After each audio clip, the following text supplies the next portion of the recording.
बच्चों, second year political science के second paper के अंदर अपन जो है आज अमेरिकी शासन व्यवस्था के तहत जिन विषयों का अध्ययन कर रहे थे उसी को आगे बढ़ाते हुए आज अपन राष्ट्रपति के पद का निर्वाचन, इसकी पूरी प्रक्रिया, कार्य, अधिकार इत्यादि के बारे में विस्तार से जानने का प्रयास करेंगे। हम सभी जानते हैं कि अमेरिकी जो शासन व्यवस्था है वो है अध्यक्षीय प्रणाली है, और अध्यक्षीय प्रणाली में शासन और राष्ट्र का प्रधान एक ही होता है। समस्त शासन की शक्तियां कार्यपालिका के उस प्रधान राष्ट्रपति के पास निहित होती है। और जैसे कि संसदीय व्यवस्था में प्रावधान है कि राष्ट्र का प्रधान कोई और होता है नाम मात्र का, और वास्तविक कार्यपालिका कोई और, प्रधानमंत्री। लेकिन अमेरिका में अध्यक्षीय प्रणाली है और बहुत ही सुव्यवस्थित अध्यक्षीय प्रणाली है, और इसके अंदर इसलिए समस्त शक्तियां राष्ट्रपति, कार्यकारी शक्तियां राष्ट्रपति में निहित है, यानी राष्ट्रपति ही राष्ट्र का भी प्रधान है और शासन का भी प्रधान है। तो वो भेद तो इस यहाँ पर है नहीं। दूसरा ये हमें ध्यान रखने की आवश्यकता है कि जो अमेरिका है वह एक ऐसा देश है जो कि अलग अलग उपनिवेश यानी अलग अलग पूर्व संप्रभु राज्यों द्वारा मिलकर एक संघ के निर्माण के पश्चात बना, और इसमें सबकी सहमति से सभी जो राज्य थे पहले, उन सबकी सहमति से एक ऐसी व्यवस्था विकसित हुई जिसमें कार्यपालिका की शक्तियां राष्ट्रपति के पास निहित करने का निर्णय हुआ। और इसलिए राष्ट्रपति के पद का प्रावधान संविधान के, अमेरिकी संविधान जो 1789 में लागू हुआ, उसके अनुच्छेद 2 के अंतर्गत किया गया है, और उसमें सिर्फ एक छोटा सा ही वाक्य लिखा गया है जिससे इस पद का उद्गम माना जाता है।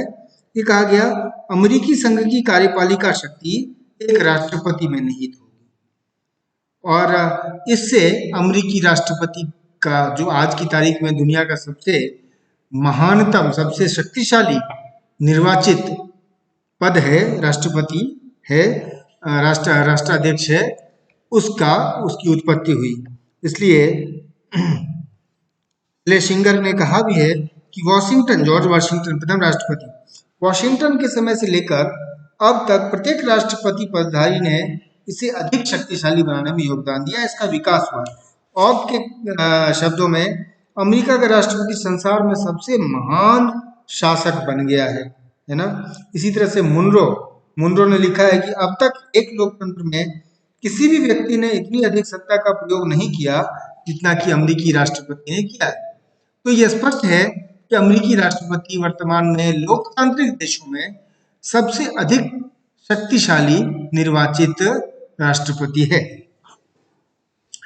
और जब संविधान बना 1789 में, तो उस समय अनेक ऐसे बड़े नेता थे जो कि उस समय जो स्वतंत्र संग्राम चला था अमेरिका का 1776 के बाद से, उसमें वो प्रमुख भूमिका निभाने वाले, बहुत बड़ी भूमिका निभाने वाले राष्ट्रीय व्यक्तित्व थे, जैसे जॉर्ज वाशिंगटन है, हैमिल्टन, जैक्सन है ना, तो मुनरो, ये सारे जो है ये बहुत बड़े व्यक्तित्व थे। तो इन्होंने राष्ट्रपति पद को जो विकसित किया प्रारंभिक वर्षों में, वो एक प्रकार से बाद का माइलस्टोन बना, एक उदाहरण बना।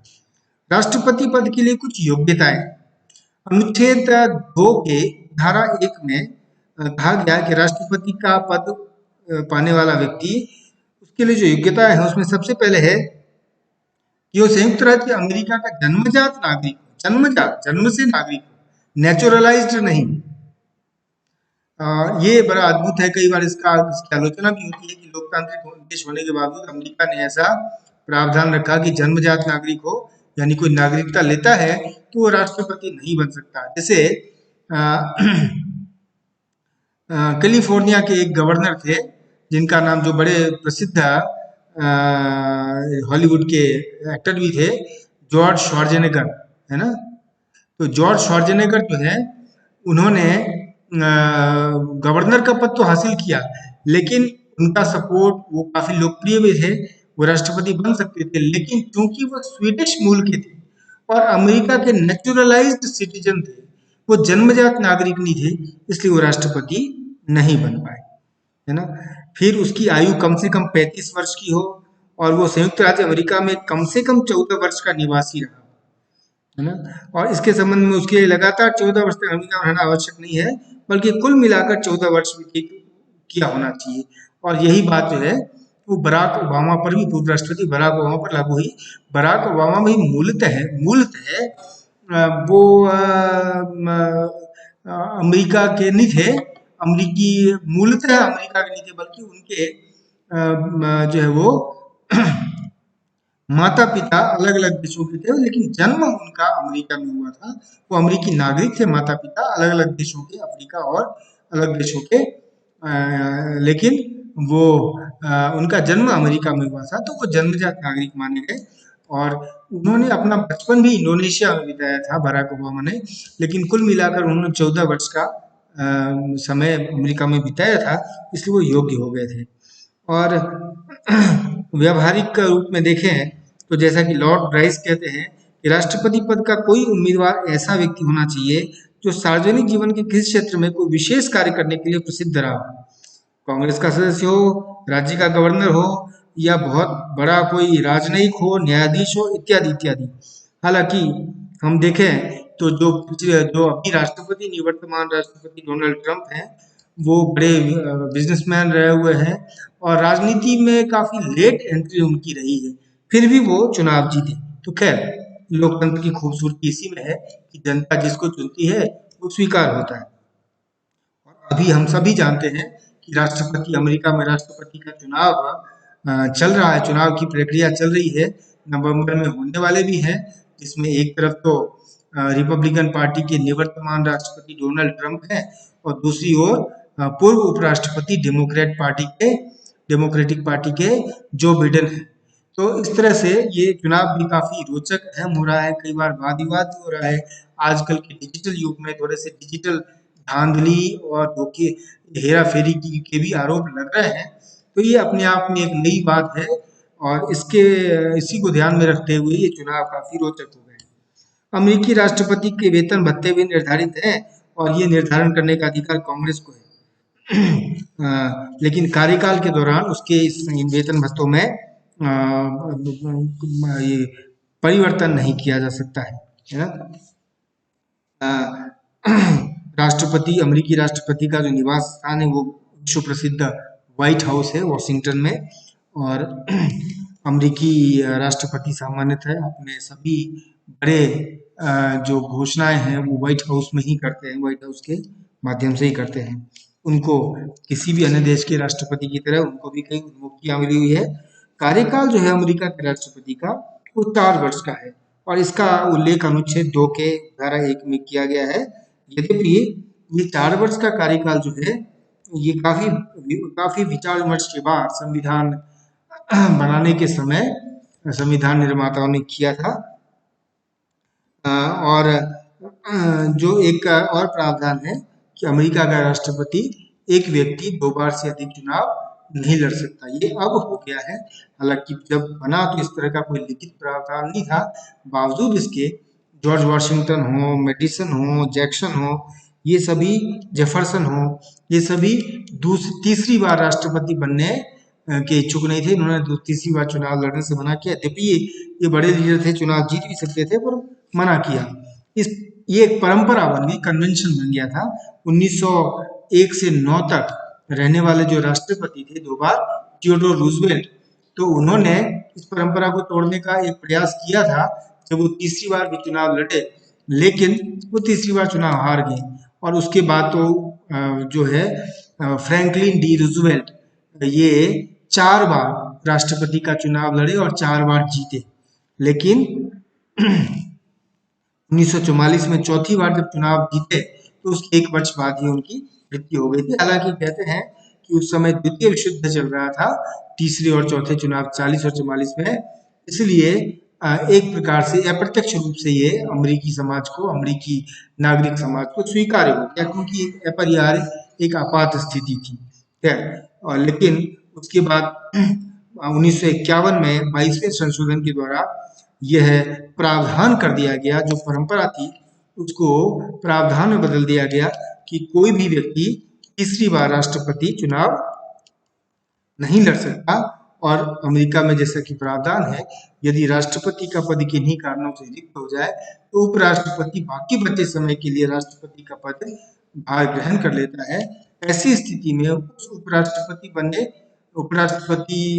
बने राष्ट्रपति को का भी कार्यकाल अधिकतम 10 वर्ष का हो सकता है, यानी 2 तो पूर्ण कार्यकाल, एक किसी राष्ट्रपति का कार्यकाल, तो 10 वर्ष से अधिक का कार्यकाल उस स्थिति में भी नहीं हो सकता।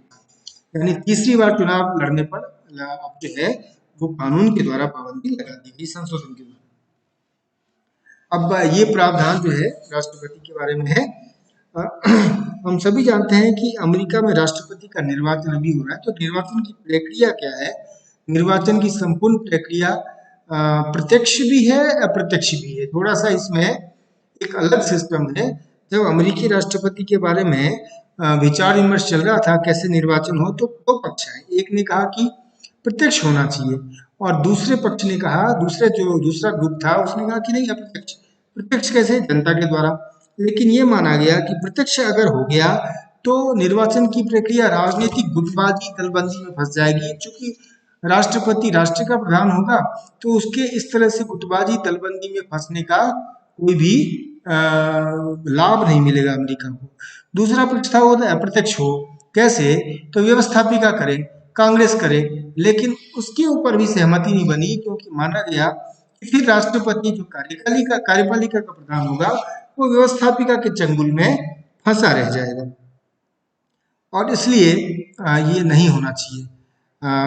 और फिर उसके बाद ये एक बीच का रास्ता निकल के आया, क्योंकि शक्ति पृथक्करण का सिद्धांत लागू करना था, तो इसलिए ये व्यवस्थापिका कार्यपालिका का विभाजन होना चाहिए।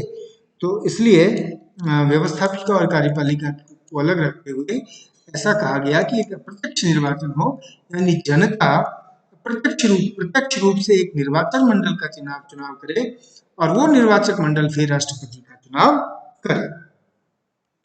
और इसलिए उस निर्वाचक में हर राज्य को अपने राज्य से कांग्रेस के सदस्य के संख्या के बराबर निर्वाचक मंडल चुनने का अधिकार मिला, और जिसमें प्रतिनिधि सभा और सीनेट के सदस्यों के बराबर के सदस्य निर्वाचन मंडल चुने जाने थे। और फिर उसके बाद 1880 में जो है 12वें संशोधन के द्वारा राष्ट्रपति और उपराष्ट्रपति जो कि एक साथ मतदान होता था उसकी भी अलग व्यवस्था कर दी गई। और 23वें संशोधन के द्वारा जो 50 राज्य तो थे, फिर कोलंबिया जो राज्य नहीं था जिसका कांग्रेस में कोई प्रतिनिधित्व नहीं है, उसको भी 3 सीटें निर्वाचक मंडल में दी गई। तो कुल सदस्य संख्या जो अभी निर्वाचन मंडल की वो 538 है, जिसमें 3 कोलंबिया के भी, डिस्ट्रिक्ट ऑफ कोलंबिया जिसमें वॉशिंगटन स्थित है उसके भी हैं, और कांग्रेस के जो सदस्य हैं 435 सदस्य प्रतिनिधि सभा के और 100 सदस्य सीनेट के, यानी कुल 535 सदस्य और 3 कोलंबिया के सदस्य, कोलंबिया जिले के सदस्य। तो 538 सदस्य इस राष्ट्रपति के निर्वाचन मंडल के द्वारा राज्यों के द्वारा प्रत्यक्ष रूप से जनता के द्वारा निर्वाचक मंडल का चुनाव होता है 538 सदस्यों का। और फिर वो 538 सदस्य एक निश्चित समय पर जाकर अपने मत व्यक्त करते हैं। कहने को ही अप्रत्यक्ष है लेकिन है प्रत्यक्ष, क्योंकि जो भी निर्वाचक मंडल के सदस्य चुने जाते हैं वो राष्ट्रपति के नाम पर ही, राष्ट्रपति के उम्मीदवार के नाम पर ही चुने जाते हैं। तो ये प्रक्रिया है। इसके बाद अपन और भी आगे बढ़ेंगे इस निर्वाचन की प्रक्रिया कैसे होती है और फिर राष्ट्रपति के अधिकार और कार्य के बारे में।